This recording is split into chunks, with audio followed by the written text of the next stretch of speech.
Bonsoir à tous et bienvenue dans cette nouvelle vidéo. Pour les nouveaux, mon nom c'est Aishi.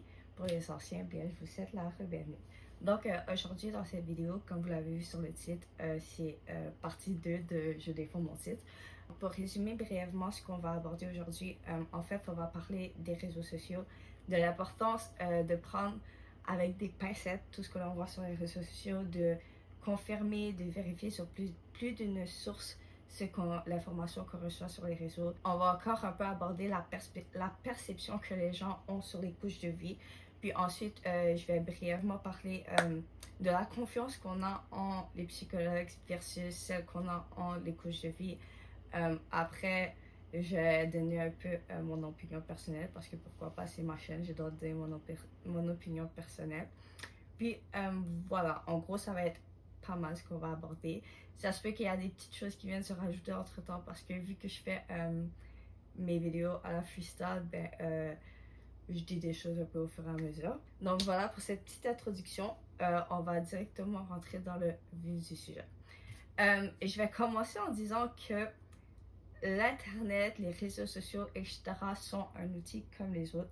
Qu'est-ce que je veux dire par là? C'est que c'est pas l'outil en soi qui est bien ou qui est mal, c'est plutôt ce qu'on en fait qui devient bien ou mal.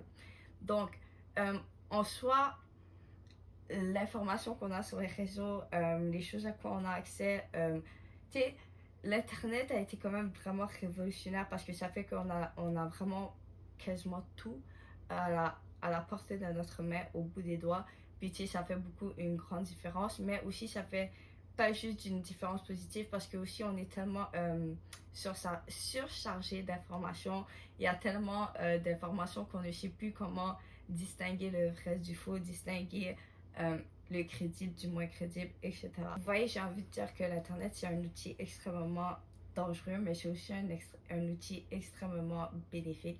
Parce que voilà, avec Internet, on peut faire de très belles choses, comme qu'on peut en faire de beaucoup moins belles. Mais ça, encore une fois, c'est comme avec tout outil. Une voiture, c'est pas fait pour quelqu'un, mais une voiture, c'est un arme mortelle. Donc voilà quoi, l'Internet, c'est pas fait pour faire des mauvaises choses, c'est pas fait pour transmettre la désinformation, etc. Mais voilà quoi, tout le monde ne se sert pas nécessairement d'Internet pour les bonnes raisons, ou etc. Pas ou etc.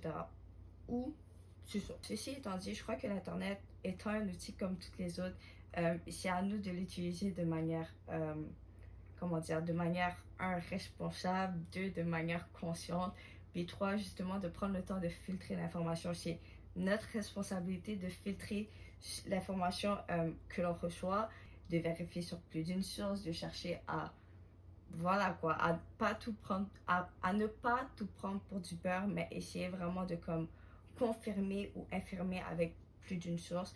Comme c'est vraiment important de chercher à porter un jugement sur ce qu'on nous dit sur Internet, puis bien plus que de juger la personne qui nous l'a transmis.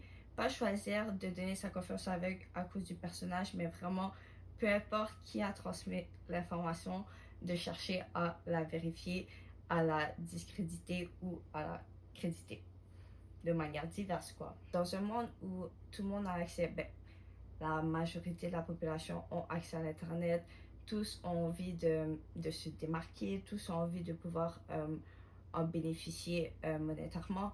Dans une telle dans une telle époque, je crois que c'est encore davantage plus important de vraiment faire attention puis vraiment chercher à faire un portrait du personnage dans l'ensemble et non juste prendre pour du beurre les choses que les gens nous disent puis donner notre confiance aveuglément sans chercher à vérifier la crédibilité du personnage. Parce qu'après, si ça sur Internet, tout est tellement, je vais pas dire compliqué, mais tout est tellement, c'est beaucoup plus facile d'inventer, c'est beaucoup plus facile de mentir, c'est beaucoup plus facile justement pour les gens mal intentionnés d'agir de manière mal intentionnée, puis même de cacher leurs traces ou etc. Donc voilà, dans un tel monde, en faisant l'utilisation de tel outil, je crois que c'est important de s'éduquer, de prendre des précautions, de vraiment être deux fois plus prudent, d'être de deux fois plus questionné, etc. Vous voyez sur Internet, c'est facile à voir, il y a beaucoup de gens, ils sont pas là vraiment pour les bonnes raisons, surtout dans une époque où l'influence, la notoriété, la popularité, les réseaux sociaux, ça vient beaucoup jouer dans la tête des gens. C'est vraiment important de voilà, chercher à se créer un portrait du personnage, de vraiment chercher à connaître ses vraies motivations, ses vraies intentions, bien au-delà de celles qu'elle dit avoir. C'est important de voir si la personne a vraiment le bagage d'offrir ce qu'elle prétend pouvoir offrir. C'est important de vraiment tout regarder. Est-ce que la personne est là pour être populaire? Est-ce que la personne est là pour juste vendre de la quantité avant de la qualité? Vous voyez tout ce travail-là de chercher à valider le personnage qu'on a devant nous, c'est vraiment indispensable. Je crois que tout particulièrement dans une telle époque, c'est vraiment important de chercher à voir si on peut vraiment attribuer notre confiance à ce personnage-là. Parce que tu sais, souvent, justement, pourquoi je dis personnage, c'est souvent sur les réseaux, les gens, ils deviennent des personnages. Souvent sur les réseaux, les gens, c'est une double vie. Ils sont pas vraiment qui ils sont dans la vraie vie.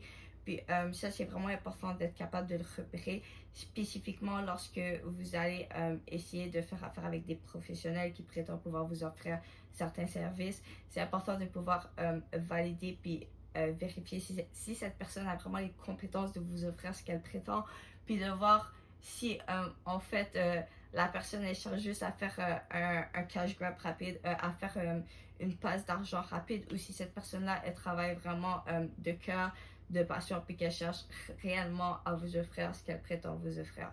Bref, tu sais, on va souvent rapidement le voir sur les réseaux sociaux, les personnes qui sont vraiment que pour eux la priorité c'est la création de contenu, puis que à côté ils font quelque chose d'autre, slash les personnes que ils font quelque chose d'autre par passion, et que la création de contenu devient un outil pour rejoindre plus de personnes.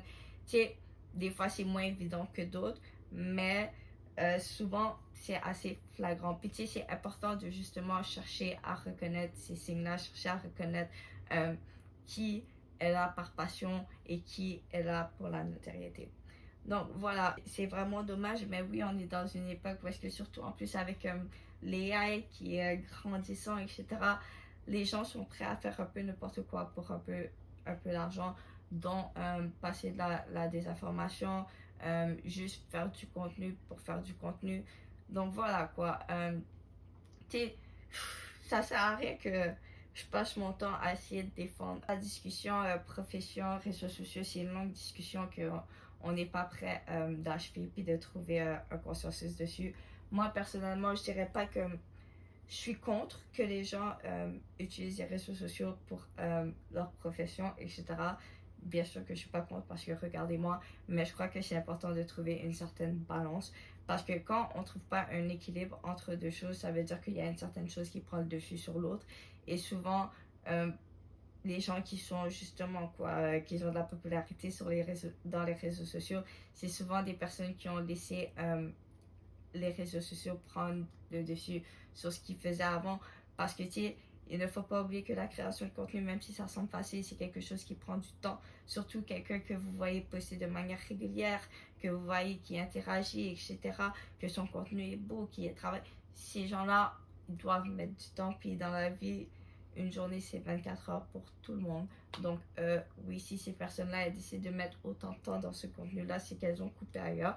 Comme au contraire, des personnes que vous voyez qu'elles ont de la misère à avoir une grande présence, etc., c'est souvent parce que voilà, quoi, elles coupent les réseaux pour ailleurs. Puis, voilà, moi je crois que l'être humain peut faire tout ce qu'il veut avec la volonté, tout est possible. I guess qu'il y a moyen de pouvoir trouver un juste milieu, puis que ça soit sain. Mais c'est pas une chose facile. Donc voilà, faites attention aux gens qui vous vendent du rêve, qui vous disent que leur vie est facile, que qu'est-ce qu'il faut c'est facile, qu'ils feront des millions, puis que vous avez rien à faire, que vous avez juste à vous croiser les bras, écouter leur course, puis voilà quoi, du jour au lendemain votre vie changera. C'est pas vrai ça. Écoutez les gens qui vous diront qu'il y a du travail à faire, que les choses seront pas faciles, puis que vous devrez mettre du vôtre pour que ça fonctionne, parce que ça c'est la vérité. Mais bon, après, on est des adultes, ceux qui ne l'est pas encore, vous allez des adultes, c'est important de toujours avoir un jugement critique, de toujours remettre les choses en question, tout particulièrement sur Internet, avec les AI, etc. C'est important de faire attention. On va maintenant continuer avec du un peu plus spécifique à mon cas, un peu plus spécifique au coach. Donc, vous voyez, les gens ont beaucoup plus de facilité à remettre en question la crédibilité et les compétences d'un coach de vie à cause de leur niveau d'études moindre. Ok, je comprends, mais après, justement, vous voyez, tout ça, c'est une perception, puis c'est vraiment une perception et un préjugement face à un diplôme. Mais je peux vous dire, de connaissances, d'expérience, et je suis prête à parier que vous voyez, c'est pas nécessairement les études qui fait les compétences. Vous voyez, puis après, je sais pas l'étude qui fait les conséquences, mais tu sais, avant de dire ça, j'ai envie de dire, vous voyez, si les coachs de vie, si la profession de coach de vie a vu jour, c'est parce qu'il y avait des besoins. Puis si elle a continué d'exister jusqu'à maintenant, c'est parce qu'il a continué à avoir de la demande. Donc je crois que c'est important de prendre en considération que justement, si cette chose existe, il y a des raisons. Puis si elle continue d'exister, c'est parce que il y a d'autres raisons aussi. Alors voilà, les gens ont beaucoup plus de facilité à avoir de la confiance en les psychologues que les coachs de vie. Je comprends, mais aussi je crois que c'est important de comprendre qu'un coach de vie puis un psychologue, justement, c'est différent. Ça a des méthodes de travail différentes, puis ça a des buts différents. Moi, personnellement, si justement je choisis de ne pas poursuivre en tant que psychologue, c'est pour des raisons précises.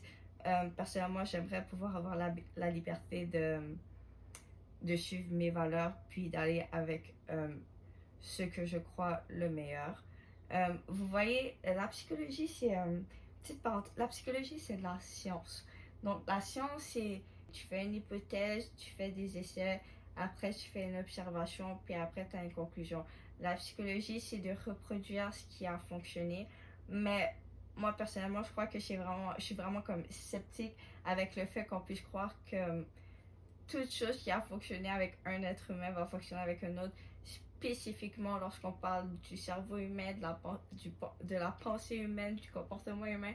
Je crois vraiment que, voilà quoi, le cerveau de chaque être humain fonctionne de manière différente, et c'est pas parce qu'il y a un problème, mais c'est parce que justement on est tous des individus à part entière. Donc c'est quand même à mes yeux quand même normal et logique que voilà quoi, je sais pas toutes les méthodes qui fonctionnent de la même manière. Et tu sais, moi, une autre chose qui me dérange beaucoup avec la psychologie, c'est le fait que psychologie et pharmacologie, c'est deux choses qui vont ensemble. Voilà quoi, quand vous allez commencer des thérapies, etc., souvent, les thérapies vont être mixées avec la pharmacologie. Puis on vous dira que si vous n'utilisez pas la pharmacologie, ben, c'est de votre faute, c'est votre problème ne se règle pas. Mais bref, moi, c'est pas vraiment voilà, une idéologie que je prône. Alors, j'ai décidé de, voilà quoi, aller dans une autre direction. Puis je vous dirais que moi, je suis quelqu'un que nos services de santé mentale et d'aide, etc., m'ont fait depuis que je suis jeune. Bref, j'ai souvent cherché à avoir ce soutien-là qu'ils disaient pouvoir me procurer, mais j'ai jamais réussi à le trouver. Et même souvent, ça a même plus empiré les choses pour moi que autre chose. Mais bref, après, j'ai pas envie de mettre la faute sur les professionnels, mais pour moi, ça a été ce qui m'a motivée à vouloir comme créer quelque chose de nouveau, parce que moi personnellement j'ai pas été capable de voilà quoi, combler les besoins que j'avais. J'ai pas été capable de trouver ce que j'avais besoin, même au contraire, je trouve qu'on m'a fait plus de mal que de bien. Donc mais après, c'est mon expérience personnelle avec les services de santé mentale, etc. Tu sais, je dis pas que ça ne fonctionne pas, mais je crois que justement c'est ça, il faut qu'ils changent leur méthode, parce que les mêmes méthodes ne fonctionnent pas pour tout le monde. Et voilà, aujourd'hui, j'ai vraiment croché émotionnellement, je suis vraiment très fière de moi. Puis tu sais, beaucoup de personnes croient que voilà quoi, c'est des thérapies qui m'ont aidé. Non, c'est vraiment mes études, puis mes propres recherches, mes propres apprentissages qui m'ont permis d'évoluer de la façon que je suis aujourd'hui. Puis tu sais, moi, j'ai été vraiment déçue quand je me suis retrouvée justement devant des professionnels, ok, même après avoir acquis des certaines connaissances, puis que justement je me suis je me suis encore plus renfermée qu'autre chose parce que la personne devant moi prend pour acquis qu'elle connaît mieux ma personne que moi, alors que c'est quelqu'un que j'ai rencontré depuis moins de 48 heures. Ça faisait aucun sens pour moi. Euh, Moi, que un professionnel ne travaille pas vraiment sur l'alliance thérapeutique, que c'est vraiment pas la première priorité, je ne le comprends pas. Je crois que dans ce genre de contexte, la confiance, euh, l'alliance, vraiment comme le sentiment de pouvoir comme tout dire et que ça, il n'y aura pas de répercussions négatives, tu ne te feras pas juger, que voilà quoi, tu te feras écouter. Je crois que c'est des choses indispensables. Puis de, de personnes qualifiées qui partaient, qui avaient supposément les compétences de remplir à ces choses-là. Personnellement, je ne l'ai pas trouvé. Puis, tu sais, moi, je peux vous dire, moi, il y a des personnes qui avaient aucun diplôme en psychologie ou quelque chose du genre, qui m'ont dit des choses qui m'ont vraiment permis d'évoluer dans ma vie. Donc, voilà quoi. Un bout de papier, ça ne veut pas dire grand-chose parce que même souvent, écoutez, il y a des personnes qui réussissent l'école de toutes les manières, sauf en ayant vraiment étudié, puis en ayant vraiment utilisé leur tête. Puis après, même les personnes qui ont réussi en étudiant, etc., tu sais, puis ça c'est dans tous les métiers, il y a des personnes qui font leur métier pour ce que ça leur rapporte, alors que d'autres le font vraiment avec cœur. Puis ça, encore une fois, ça vient faire toute la différence. Puis on sait, on le ressent, que, tu sais, on le ressent quand une personne est là parce qu'elle doit être là pour pouvoir manger. Puis quand une personne est là parce qu'elle est vraiment care, elle est vraiment, ça lui tient vraiment à cœur qu'est-ce qu'elle fait, puis la différence qu'elle fait dans la vie de ces personnes-là. Voilà, je crois avoir passé beaucoup de temps à essayer de défendre le milieu des coachings. Mais je vais juste conclure en disant que chaque spécialiste a ses spécialités, chaque domaine a ses forces et ses faiblesses, chaque professionnel a ses forces et ses faiblesses. Puis surtout dans tout ce qui est la santé mentale, dans tout ce qui est être vulnérable et chercher de l'aide, c'est vraiment important de ne pas y aller aveuglément. Bref. En ce qui a trait à mon cas, moi personnellement, pour moi, le mot que je vis chez moi, c'est abstrait. Je me considère pas comme une personne qui fait juste faire du un à un, puis conseiller, écouter. Je considère que, voilà quoi, mes compétences sont beaucoup plus diverses que ça. Puis c'est juste des choses qui vont unravel, qui vont se, se, au fur et à mesure, qui vont se dérouler, qui vont se unravel. Bref, c'est des choses qui vont se unravel au fur et à mesure, puis que je vais mettre en place au fur et à mesure, lentement mais sûrement. J'ai pas envie de rush les choses, puis que j'ai pas des bonnes bases, j'ai pas des bonnes fondations. Donc moi personnellement, j'ai confiance en ce que je fais, j'ai juste besoin de temps. Donc moi personnellement, c'est ça mon but, c'est pas juste de vous offrir des rencontres, des vidéos, je vais vous offrir des exercices, des activités. Ma page Patreon sert à justement, pouvoir bénéficier d'un certain travail sans avoir nécessairement des rencontres. Mon but, c'est pas de rendre les gens dépendants de mes services, mais au contraire de pouvoir utiliser mes services et après être outillés pour le reste de leur vie et même si possible aider d'autres autour d'eux à être mieux outillés. Donc voilà, chaque coach sa méthode de faire, puis moi au fur et à mesure vous allez découvrir ma méthode de faire, ma méthode de travail. Bref, au fur et à mesure, vous allez voir mes méthodes de travail, vous allez voir c'est quoi ma philosophie, mes idéologies, puis vous allez voir si ça vous correspond ou ça vous correspond pas. Alors voilà, vu que je suis pas sponsorisée, je suis pas, personne me paye pour le temps que je mets sur ce contenu-là, mais que c'est quand même du travail qui me prend beaucoup de temps. Oui, je demande une petite rétribution sur ma page Patreon, mais c'est pas obligatoire, mais c'est une façon de voilà quoi, avoir accès à un peu de mon travail sans nécessairement commencer directement des coachings. Puis voilà, ça vous donne aussi une première immersion. Bref, je sais que je le répète souvent, mais voilà, les pages sont là pour ça. Toutes ces choses étant dit, donc voilà, mes pages, etc. Au fil du temps, mon but c'est vraiment de rendre la chose la plus humaine possible, la plus interactive possible. Au fil du temps, oui, j'aimerais organiser des activités, j'aimerais organiser en tout cas des petits coachings en plein air pour vous. Bref, j'ai des petits projets qui vous attendent. Donc voilà, tout est une question de temps. Donc d'ici là, je vous invite à me rejoindre sur Patreon, sur GoDaddy, que je suis pas très active, mais je vous conseille de au moins vous abonner au niveau gratuit de Patreon parce que c'est pas mal la plateforme principale que j'utilise pour le moment. Donc pour rester un peu à l'affût de ce qui se passe, ben, je vous invite à me rejoindre sur Patreon.